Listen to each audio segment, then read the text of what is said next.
Hello,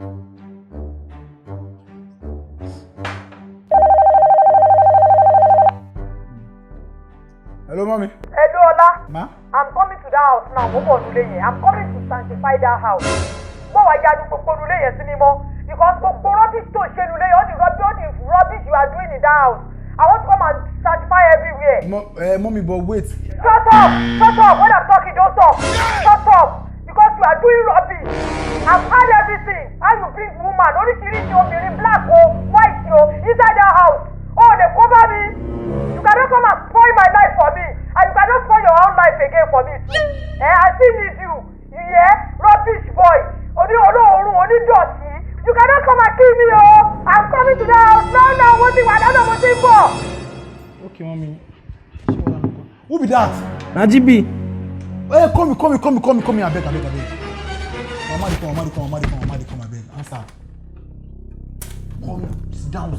How far do you I did. Down, do this. Calm down now. Why your body dey wooz My mama, they come. I know me she catch you for here. I know what I talk. I know she inside there. I do all this. You don't do. See, I don't bring them. Yeah. I don't be the usual one. You understand? I will answer me now. Or put something for me. I will give you for me. You don't know my money. How much be this one? I don't hear you. This one are cheap. Take come before they reach here. Bring gam. Hey, wait till I go pay how much? 50K, you go put charges. For waiting. We are quick. I don't get them. I dey go other places now. I don't hear. I don't make come out. 00 10 88 96. Ara àwọn ẹlẹ́bí òkùnkùn tí mo fẹ́ lé bọ́ta nu ilé yìí rèé. That's all right. Ìwọ sì ń sọ̀rọ̀, ó sì wà bẹ́ẹ̀. Get out! Ara àwọn ẹlẹ́bí òkùnkùn tí mo fẹ́ lé bọ́ta rè. Àbí ẹlẹ́bí òkùnkùn. Say in Jesus' name. In Jesus' name. Ó yẹ máa tẹ̀lé mi.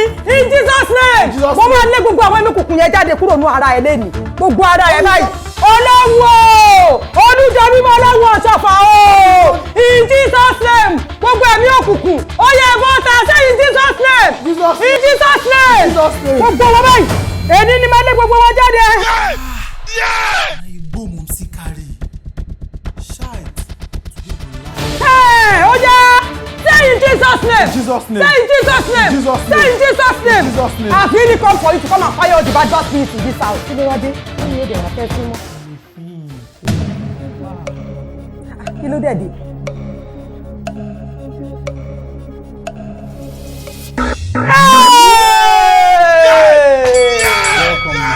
Ọlọ́run Naira Marley o! Ọlọ́run Fẹlá Aníkúlápó Kútì! Ọlọ́run Wizkid! Come on, fire this boy! Ọlọ́run Wizkid yo! Ọlọ́run Wizkid! Tell me when you get